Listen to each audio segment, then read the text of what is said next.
This 2006 LJ has been parked for a long time. We're doing a complete makeover and transforming it from a parking lot rat to a trail queen. Follow along for the entire build.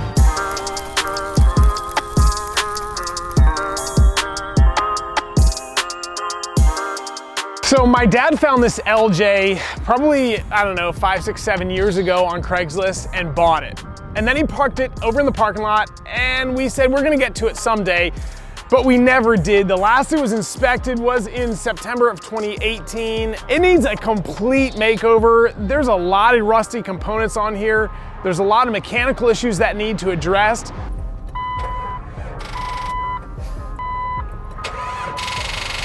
Man.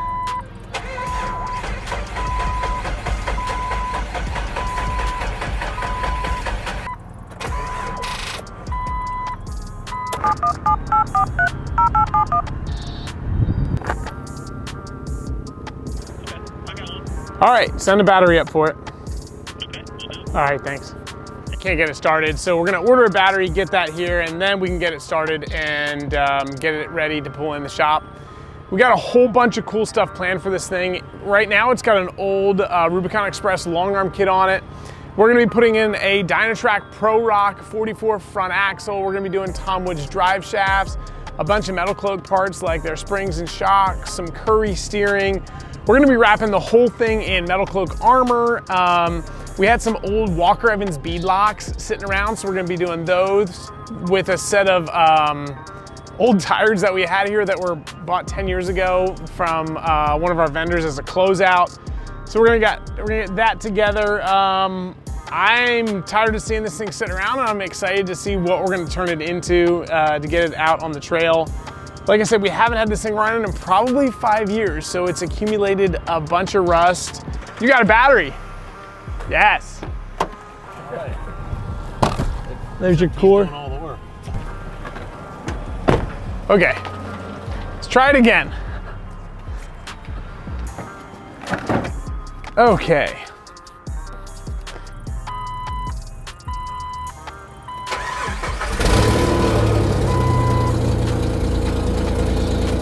Well, that was easy and uneventful. It fired right up. We did crank it for a little bit before we actually put fire in the pipes just to get some oil up into the engine. We did that with the jump packs.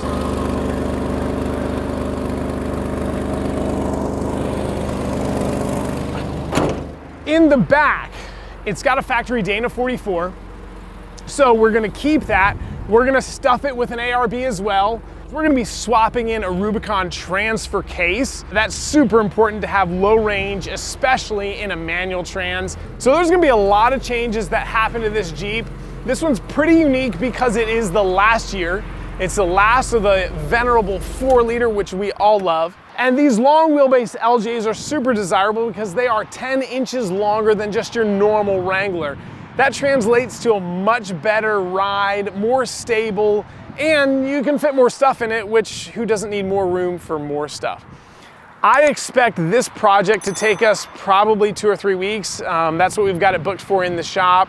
So we got a lot of gearing, drive shafts, suspensions. We got to align all the body stuff, some new fog lights from Baja Designs. It's gonna be a whole big build and I'm excited to see this thing all done. Like I've said before, I'm tired of seeing this thing sitting around here, and giving this thing a complete refresh is gonna be a lot of fun to do here in the shop, and it's gonna be a lot of fun for you to watch at home. So thanks for watching. Let's get into the nitty gritty. Feel like a real bomber.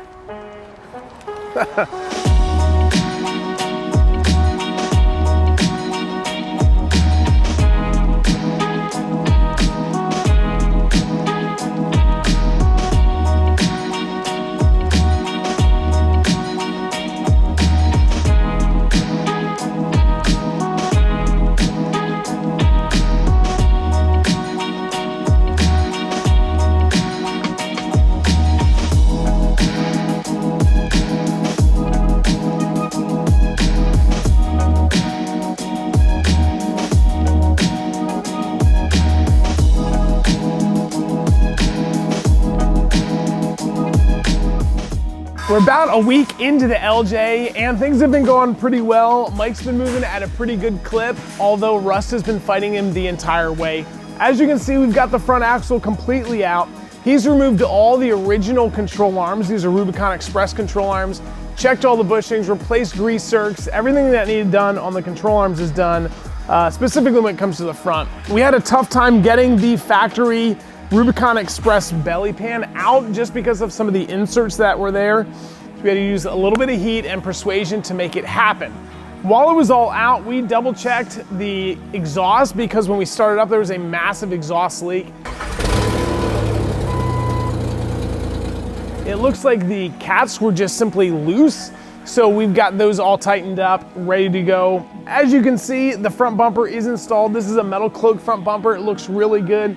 We've got the old metal cable pulled off of this winch that we had in storage, and we've got some synthetic line to go on that. Baja Designs lights are there. This anti-rock was on this Jeep when we got it, but it was installed correctly, didn't have the right washers, and so it was loosey-goosey. Now it's really tightened up nicely. We've got this metal cloak steering box skid on there. So it's coming together really well. To be honest, I am really excited to see this front axle go in, and I expect he's gonna start that next.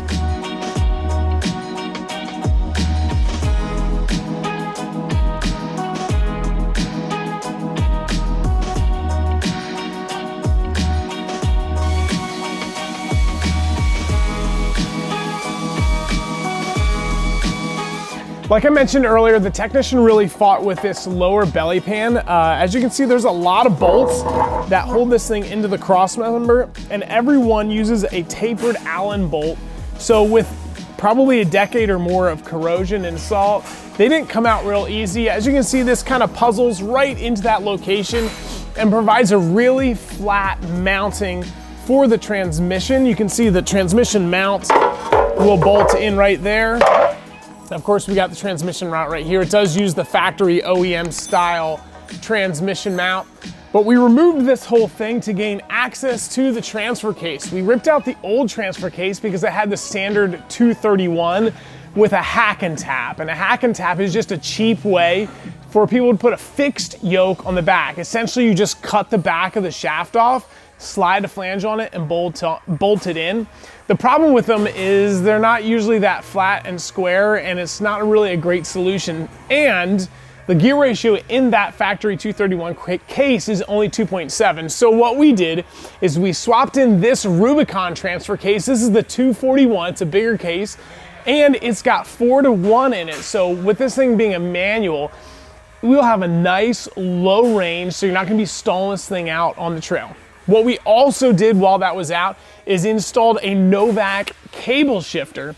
A lot of times when the transfer case in a TJ is not in the factory location, the standard linkage is difficult to adjust to get perfect so that when you pull it in low range, it hits just right, and when it's in two-wheel drive, it is engaged just correctly. So Novak, and there's a couple of other companies that do it too, make a conversion kit to convert this from that bell crank style linkage system to a cable. So while we're here, we've got that installed as well. I also mentioned we've got that engine oil pan skid there, which is nice and simple. It's coming together so far underneath. Everything's looking really good. We've got the front axle to put in, as well as get this rear axle together and put the ARB in the back as well. So probably that's the next update once we get some axles in it.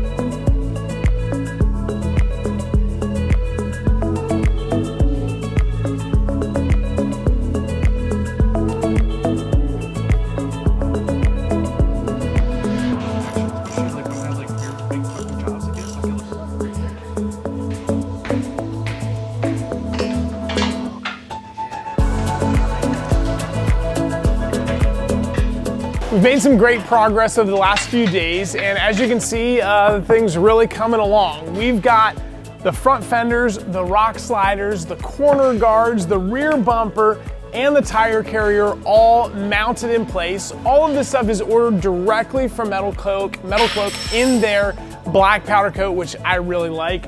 Underneath here, it's hard to see, but we've got the gas tank skid plate in.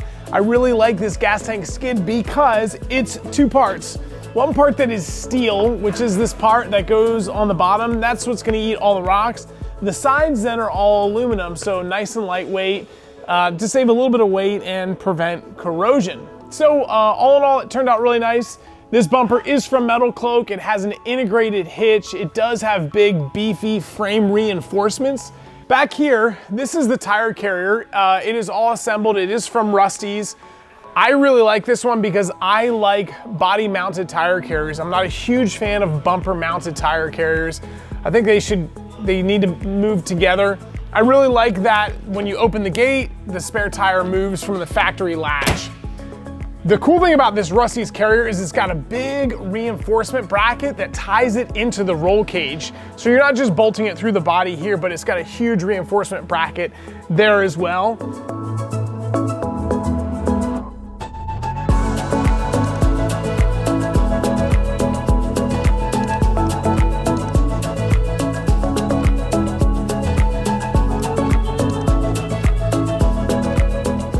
So this is the moment I was really anticipating. This Dynatrac Pro Rock axle is now installed. A couple things that I want to point out. First, we decided to go with Metal Cloak upper control arms. This includes their lock and load system, which comes standard in their radius arm, long arm kit. This thing is pretty cool. If you want a bunch of information, you can go to the Metal Cloak website about it, but it helps to reduce the bind and bushing wear that is inherent in radius arm suspensions. So it should work out really well. All the rest of this suspension, all the rest of the arms are made by Rubicon Express. Metal Cloak sells a kit. If we want to replace the rest of these things with Metal Cloak arms, we could absolutely do it. And we may do it in the future. These ones looked like they were in great shape, so we decided to keep what we had. Next thing right here, we've got the Metal Cloak Rock Sport shocks and their dual rate springs. We also included their little bump stop because the originals were like rotted. So we've got those in. I really like the Metal Cloak dual rate springs. As you can see, this is the part that's mostly doing the work, except when you're on the trail. And when you unload an axle, just like this one is, it keeps tension on the springs, so we don't hear a lot of springs bouncing around or clanging because they're loose. That's what this top section does. I think it works out really well. We've got the anti-rock in and working. Just needed some new spacers there and a little bit of lubrication.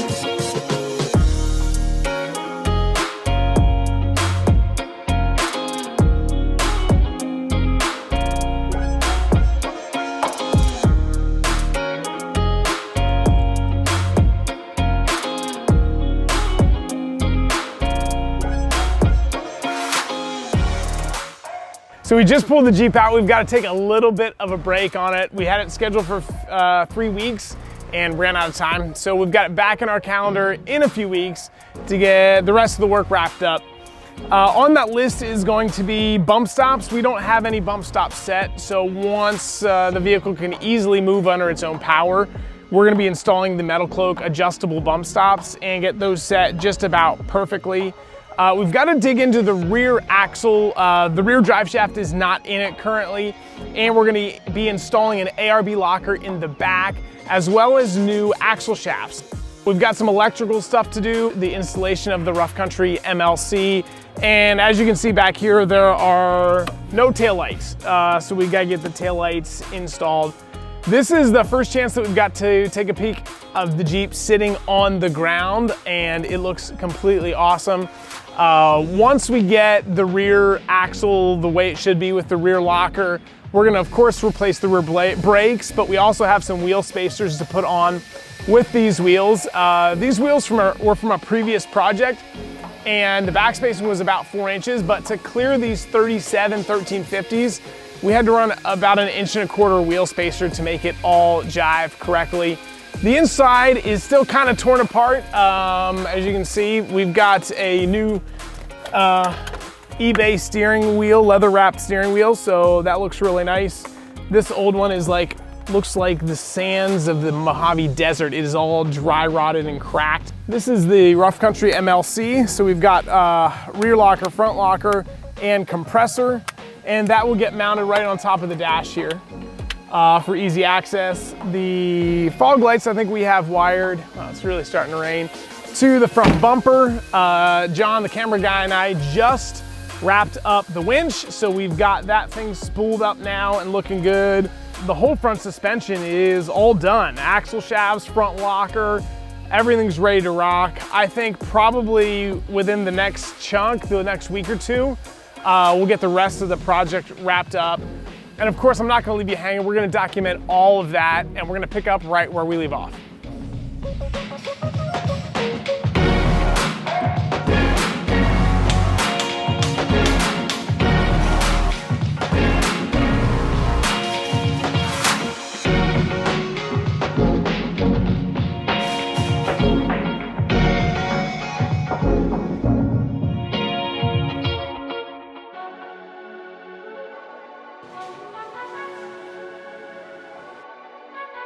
So we've got the LJ in our Rhino booth. As you can see, it is completely stripped. There's nothing in the interior. There was no carpet previously. So we've got it in, and of course the whole thing is completely masked, and that's because we are Rhino lining the entire interior. We're gonna be using the Rhino linings hybrid 1-to-1 ratio, and we're gonna top coat it in the factory deep burl green. Rhino Mike has done a great job getting the entire interior stripped and all sanded out. Once we sand the entire interior, we use acetone just like this on a rag to wipe it down, just to make sure that there's no dust or oils or anything like that on our skin or on here, just so we have good adhesion for the Rhino lining to stick to the inside of the tub. The Rhino works out really well in there because it helps to reduce some noise, a little bit of heat that may be coming up through the floor. A couple things that we do when we strip these out, of course, is remove all the seats, the center console, the seat belts, anything that would be on the floor that we're gonna be in the way to spray. Of course, the e-brake handle and the shifter's all still there. A couple other things that we do remove, there are some footman loops that we get rid of in the floor. The Rhino just kind of shadows them and doesn't really look good, and I don't know that anybody's ever used those footman loops to strap anything down. It looks pretty awesome to see this thing completely stripped out. We're gonna spray it, like I said, in black and then top coat it with the deep burl green. And when you do that within the first 30 minutes of the Rhino application, the paint color actually knits into the Rhino, and you get a really nice custom color Rhino lining with some additional UV protection, which is pretty cool.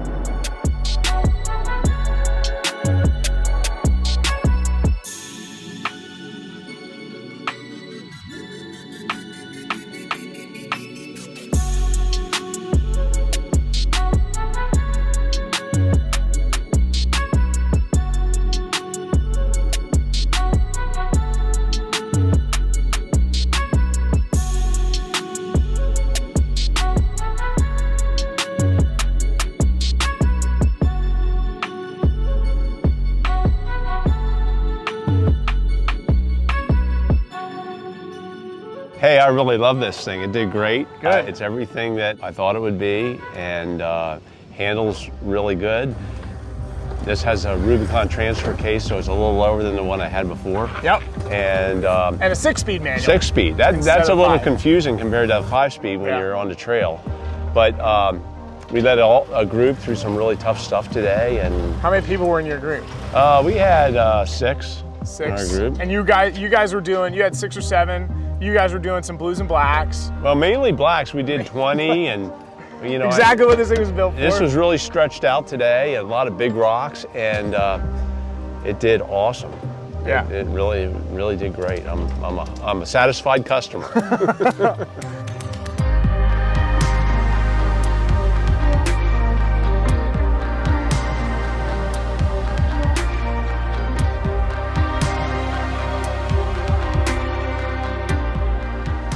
Well, this thing sat in the parking lot for a long Yeah. time doing nothing, and we finally got it together. 37s, resurrected it. and we resurrected the LJ, and we've actually got your old TJ sold Yep. to a client. He's going to be wheeling it up here, which is kind of Yeah. good to see. I And know these things are iconic right now. They're just kind of the Jeep. Yep. That long wheelbase, Long it feels wheelbase. probably pretty stable today. Yeah. It felt Doesn't have good. as much plastic on it as some of the newer ones, and it's just a very desirable Jeep, and I'm glad I own one here now. Yeah, so this was an awesome project. I really enjoyed working on this for my father. We've been doing the Jeep thing for a long, long time. And of course, it sat in the parking lot for way too long. Yeah. But if you made it this far, thanks for watching this video. Be sure to get your Jeep out on the trail, get it out four-wheeling, because you can only watch so many videos out in the woods. Get yourself an LJ and build it just like this one. Be sure to follow us online. We've got all sorts of avenues that you can follow us: Facebook, TikTok, Instagram, YouTube, all the places. There's a ton of cool content, not only just wheeling, but what it looks like in the shop in Central Pennsylvania. Have a great day, That's like right. we did today. That's right. Have a great day with In the your family outdoors. in your woods. That's right.